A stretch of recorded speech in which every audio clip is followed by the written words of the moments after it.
Hey guys, thanks for tuning in. Today I'm going to be walking you through my process of painting a nude day, which is a lake scene at sunrise. And this is a look at my palette. You can see that I was focused mostly on the purples, oranges, and then the tealy blue colors. But I did discover as I was going through this that I started off way too dark.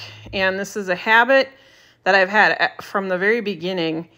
And I am trying to break it, but I always do my underpaintings. Most of the time they are too dark, and that is what is happening here as well. So for my underpainting, I'm using Inktense blocks, and these are, I don't really know what they're made out of. They're not pastel, but they are more like maybe a water-soluble oil pastel maybe. I'm not really sure what they are, but they're really good for blocking in and underpainting because you can use water, or in my case here, I'm using rubbing alcohol to just kind of blend them out, smooth them out, and they dry really fast when you use alcohol, and they're permanent, so you don't have to worry about them blending in to the pastels as you put more layers on. Unfortunately, they are very rich and almost too dark. That orange, for example, in the palette, that orange looked a lot brighter and that blue looked a lot brighter. And then once they're on the paper and blended out, then they're just too dark. So again, it's just something that I'm learning, is to keep it lighter. So I did that. I waited probably 5 minutes to let it dry. The paper did warp a little bit. I am painting on Luxe Archival. Oh no, I'm sorry. This is not Luxe Archival. This is UArt. This is UArt 400, I believe, possibly 500, but it did buckle a little bit in the center, but not too bad. So now I am going in with even darker darks and kind of trying to block in some of the darker areas that I see in the photo. Again, I just started off entirely too dark, and I just kept going with the darks, thinking, you know, I can put lighter colors over to lighten it up, but it just got kind of dull. It didn't have that overall vibrancy that I was hoping to have. In the end, I do like how it turned out. It was not how I envisioned it at all, but it did turn out cool. So I'm blocking in with some different shades of blues and purples, and now I'm bringing in a magenta color because I am going for more of a sunrise or sunset feel. At some point, I did decide that this was sunrise, so I cooled it down a little bit. I feel like sunsets are very warm and sunrises are often more cooler. So I do kind of come back in later and cool it down a bit to give it more of a sunrise feel. But I will let you watch as I keep locking this in, and then I will pipe in when there's more to share.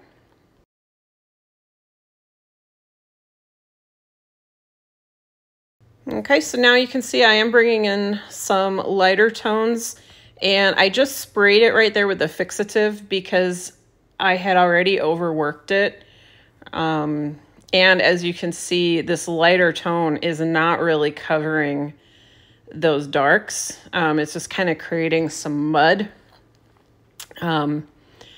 So again, learning from my mistakes, not to start too dark and not to overdo it with the darks on a paper. I think this is the 500, which has got a lot less grit, and it doesn't hold quite as many layers as a 400. And even though I am using a light touch, I do tend to grab my soft pastels and not so much my hard or medium ones. And that was another mistake that I made too. I should have started out blocking in the darks with my harder pastels because it wouldn't have filled up so much tooth. But I struggle with that through this entire painting, is that trying to get these lighter and brighter colors in it was just turning everything muddy. And you can see that bright teal that I just used on the sky. It's barely even showing up down in the water. So now I'm using a lighter teal to try and bring that in.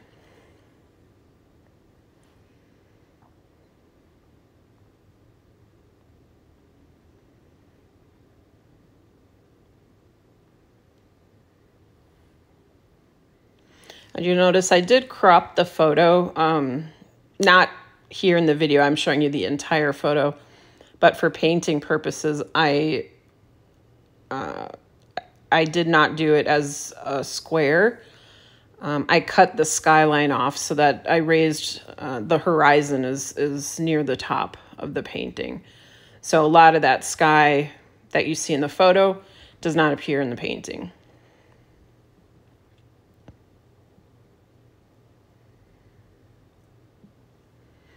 So now I am bringing in some purples to try and represent the darker areas of those clouds. But this is, again, where I should have used a much lighter underpainting color for the sky. So then there would be a place for me to put the lighter areas of the sky. Because right now, all I have are the darker purples, and then I have the blue.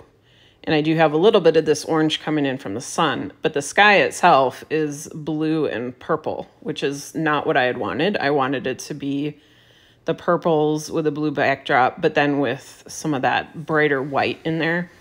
And it's really hard to get the white or the lighter colors in there into the sky. So now I am just kind of fuzzing out the atmosphere around the sun and then bringing some of that yellow gold into the water to kind of align with where I had put it in the sky. I am really, really happy with the vibrancy of the sun. That was one thing I was trying really hard not to lose. And I'm real happy how that turned out. So I'm just going over the water and kind of smearing it, giving it more of that blurred water look.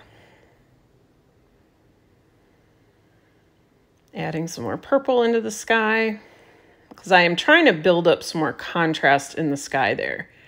At this point, I think I've decided that the blue is going to represent the white or the lighter areas, and then the purple is going to represent the darker areas. And bringing that into the water as well.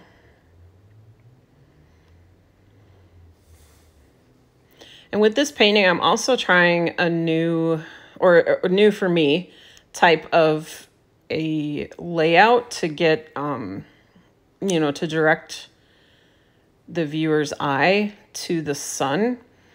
A lot of landscapes, people talk about doing an S-curve. And I really didn't want to try and put an S-curve into the water here. I thought that would be weird because it wouldn't naturally come from anywhere. But if you look at the clouds in the sky, they're all angling towards the sun. And then down in the water, I'm going to put some of those pillars or posts into the water. And I'm going to aim those at the sun. And then also some of the reflections in the water. And then the tree that will end up on the right-hand side of the painting. All of those things are pointing towards the sun. So I am trying to make the sun the focal point, and through the use of the elements in the painting, kind of guide your eye towards that sun and make you squint. I want you to feel like you need sunglasses when you're looking at the painting.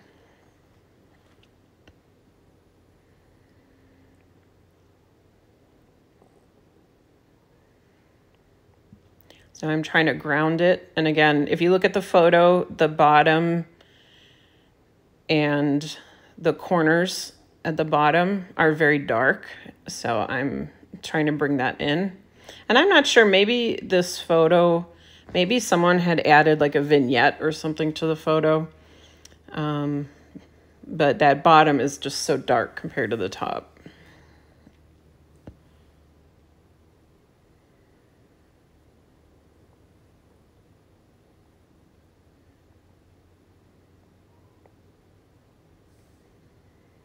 And then in this mass on the right, I am using a variety of colors. I'm using purples, different shades of purples, different shades of blues.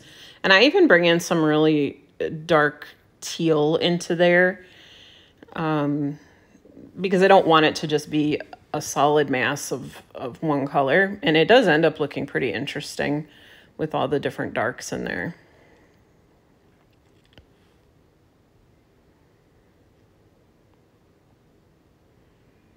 I keep trying to to brighten up the sky. So I'm trying some different colors. I'm trying different blues. I think I'll go in with some different pinks at some point to try and just keep brightening it up, but it's too late. So now I am using a new pastel, which is very hard, and just using that to draw in the straight lines of these wooden posts. And then I'm extending them down into the water so we have reflections. And at some point, as I'm drawing these out, I realized I didn't really put them in the heights that I wanted them to be. So that one there is really close to the horizon line. And then those four on the left all kind of enter the water at the same height. So I do play around with this a little bit and try to separate them so they look like they're, you know, they make more sense.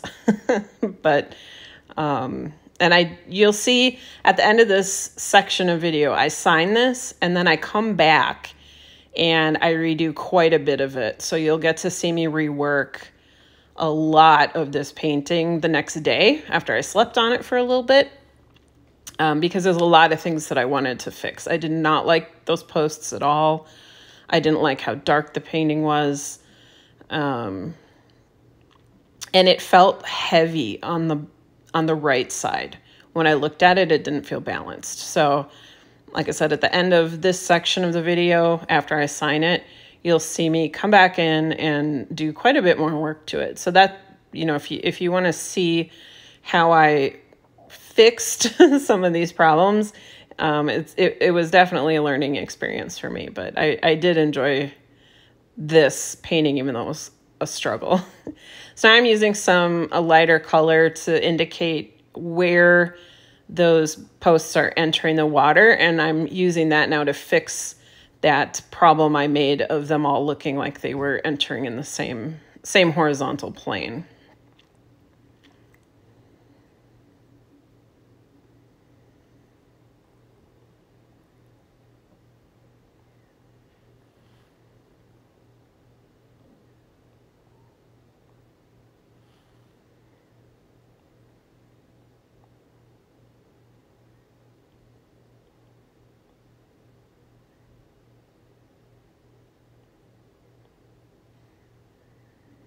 I'm trying to put a little highlight on the right-hand side of those posts.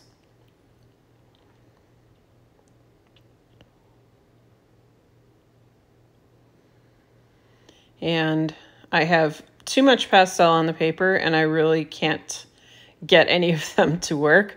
So I resorted to a Rembrandt there in a really pale yellow to get that line.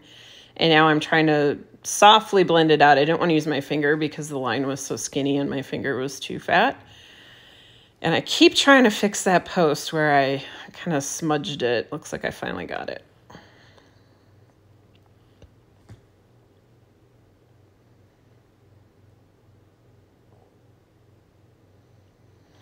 I think this is one of my favorite parts of doing water paintings is this glazing.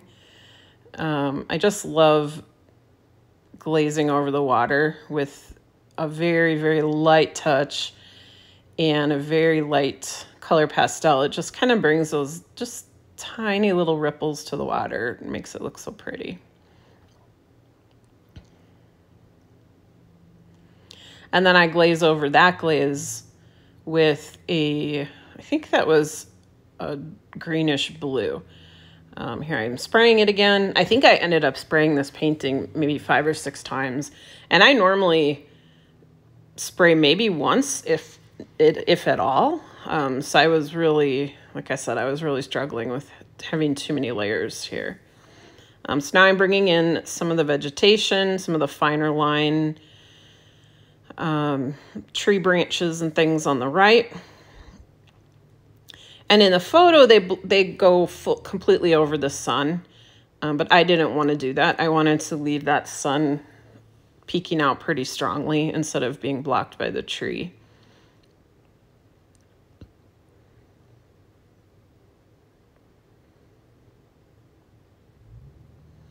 And now I'm just bringing some more color. So here I'm using a really dark green. And then I will come in with the Terry Ludwig eggplant and just keep darkening this up. And in this particular painting, I did not opt for sky holes. I just put the branches directly over the color.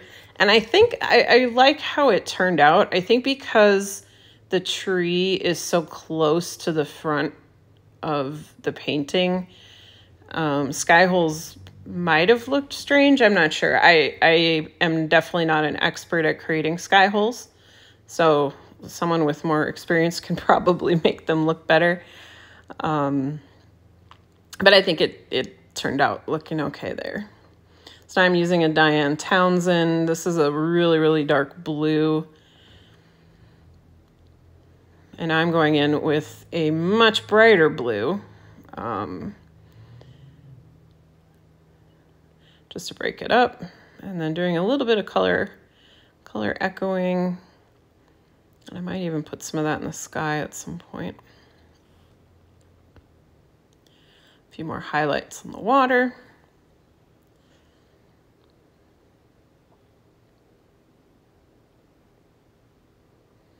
And then I had lost my little tree line back there, so I'm bringing it back in with the eggplant.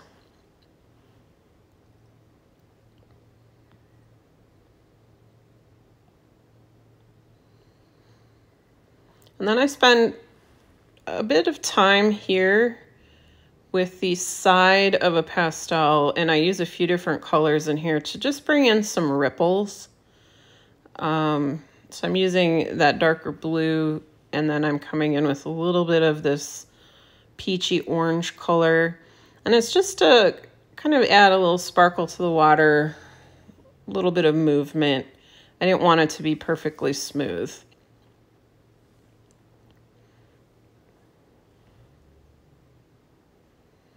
Especially on the shoreline. I don't think water is usually super smooth right along the shore.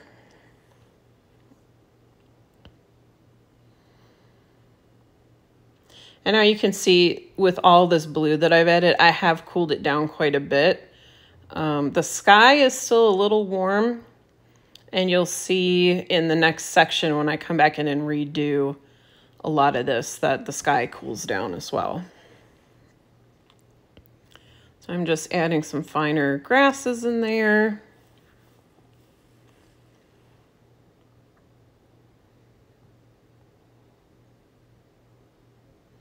And that is a new pastel.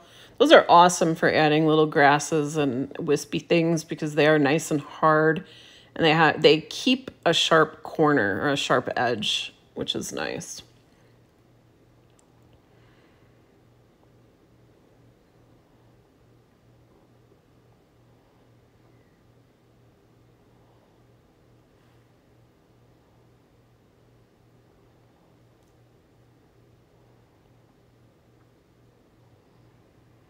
And now I'm signing it, and now I'm reworking it. So I was really bothered by, the sun wasn't quite the same on the top and the bottom. It had a little weird edge or like a divot on the bottom. So I wanted to fix that and make it more even.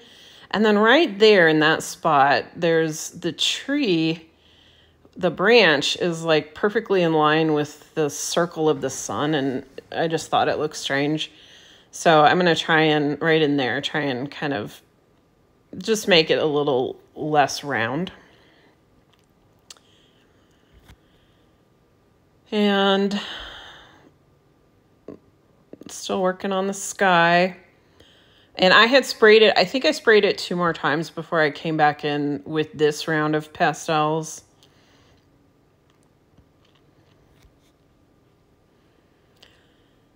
And you can see that I'm going in with a very light blue right now.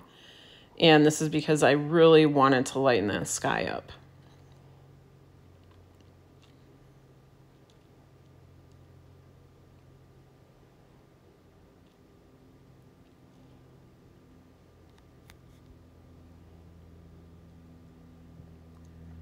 A different light blue. And I'm just going to keep working at this with some of these lighter colors, trying to lighten up that sky and make it feel more like a sunrise and not so much a sunset.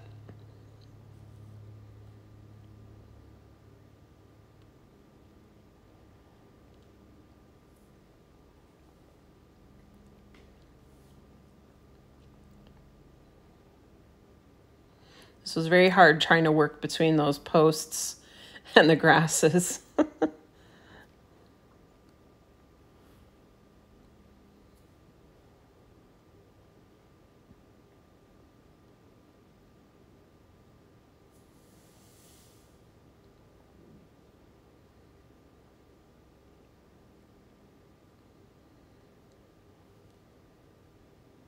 And I did lower that 4th or 5th post a little bit. You can see right now there's like a blob of white on top of it. But I do end up lowering that down so it's not all the way up to the horizon, which I think that looks better.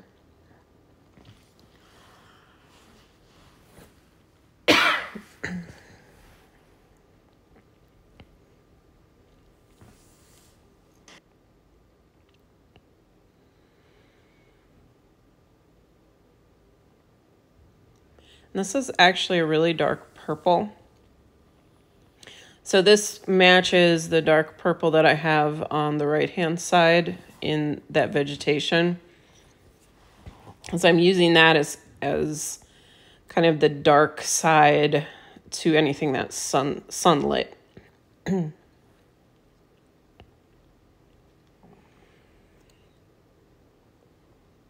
now I think that might be the Terry Ludwig eggplant again. And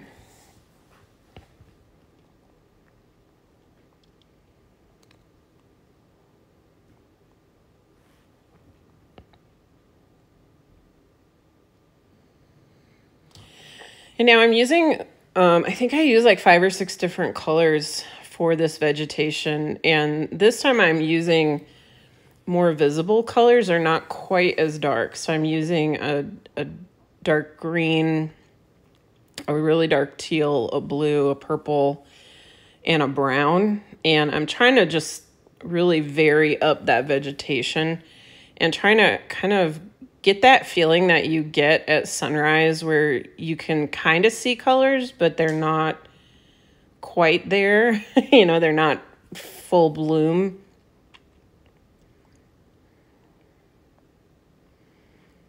Just adding some highlights onto those wood posts. And then I had lost the reflections when I redid the water there. So bringing those back.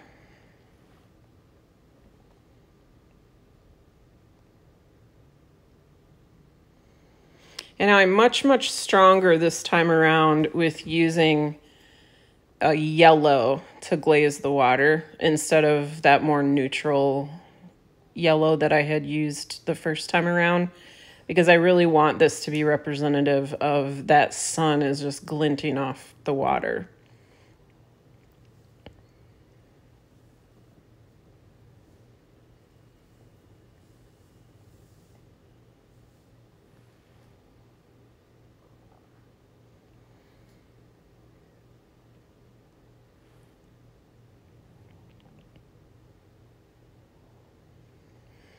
And I decided to add some vegetation down in the lower left corner. Just a little sprig of something Just trying to bring back some balance to this because it just felt like it was really heavy on the lower right there with that big mass. So I think this helps a little bit. And I had also obviously darkened up those reeds on the left-hand side. So I think it does add more balance.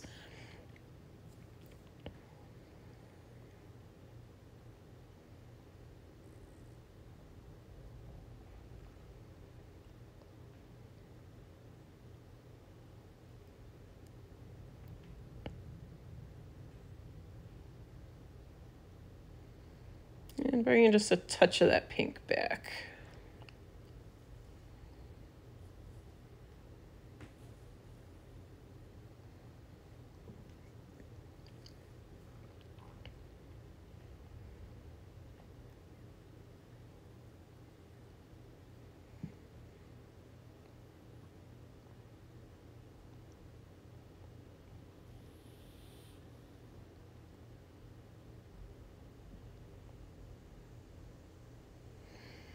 And that is the final painting now. So you saw the first attempt and you've seen the completed version. So thanks for watching, and I hope to see you next time.